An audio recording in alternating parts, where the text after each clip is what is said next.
এখন চলেছে নতুন একটা ভিডিও। রাজ চক্রবর্তী, যার সিনেমা দেখে আমরা ছোট থেকে বড় হয়েছি এবং যার সিনেমা এককালে মানে ব্লকবাস্টার সিনেমা হতো। তোমরা জানো যে সে হিন্দি একটা ওয়েব সিরিজ তৈরি করছে, যেটা পরিণীতার গল্প থেকে। এবং তোমরা অনেকেই আর বলবে তাহলে কি হিন্দি মানে বাংলার যে পরিণীতাটা হয়েছিল, যেটাতে ঋত্বিক চক্রবর্তী এবং শুভশ্রী গাঙ্গুলি ছিল, তো সেইটাই কি হিন্দিটা? না, একদম না। গল্পটা হচ্ছে যে যেখানে গল্পটা সিনেমাটা শেষ হয়েছিল সেখান থেকে কিন্তু হিন্দি সিনেমাটা মানে হিন্দি ওয়েব সিরিজটা শুরু হচ্ছে। এবং এখানে এটার নাম ওই জন্য পাল্টে দেয়। দেখো, পরিণীতার গল্পটা যেখানে এন্ড হয়েছিল সেখান থেকে কিন্তু এটা শুরু হচ্ছে, তাই জন্য এর নাম দেওয়া হচ্ছে জিদ্দি ইস্ক বলে। এখানে পরমব্রত এবং অদিতি পোহনকর এরা দুজন কিন্তু অভিনয় করছে, মানে অ্যাক্টর অ্যাক্ট্রেস পাল্টে গেছে।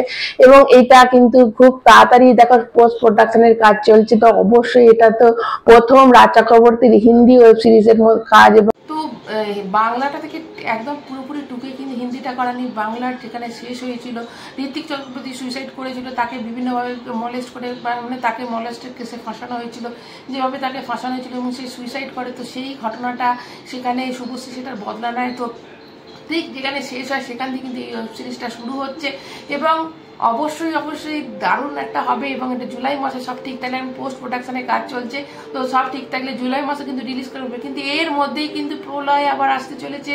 অবশ্যই আমাদের শাশ্বতদার প্রলয়, যে প্রলয় মানে শাশ্বতদার ওয়ান অফ দ্য বেস্ট, মানে অনেক এখন তো দারুণ সব সিনেমা করছে, ওয়েব সিরিজ করছে, কিন্তু এটা প্রলয়টা কিন্তু টার্নিং ঘুরিয়ে দেওয়ার মতো ছিল। একটা প্রলয়, আবার প্রলয়, এবং প্রলয় 3 নিয়ে আসতে যাওয়ার চিত্রনাট্যের কাজ কিন্তু রাজ চক্রবর্তী শেষ করে দিয়েছে এবং খুব শিগগিরই কিন্তু এর শুটিং শুরু হবে। যতক্ষণ না দেখো, অবশ্যই একটা হিন্দির মতো কাজে সেই জায়গাটা আগে ওয়েব সিরিজটা রিলিজ করবে, জুলাই মাসে রিলিজ করবে, তারপর কিন্তু তিনি এইটাই চিত্রনাট্যটা এবার করবে। মানে শুটিংয়ের কাজটা শুরু হতে একটুখানি দেরি আছে, যতক্ষণ না জুলাই মাসে রিলিজ করতে ততক্ষণ কিন্তু শুটিংটা স্টার্ট হবে না। কিন্তু তবুও দেখো, প্রলয় একটা এমন একটা মানে এখানে শাশ্বতদার যে আমরা মানে মাস অবতারে আমরা দেখেছি, এটাতে আমরা তার আগে কিন্তু ভাবতেই পারিনি যে শাশ্বতদা সাধারণত নরম গোছের এরকম ধরন অভিনয় করে, কিন্তু প্রলয় কিন্তু পুরোপুরি পাল্টে দিচ্ছে। তারপরে কিন্তু যে সিনেমাগুলো এসেছে, ধরো সেটা প্রলয়ের পরের থেকে কিন্তু মানে প্রলয়তে আগে যেভাবে মানে নিজেকে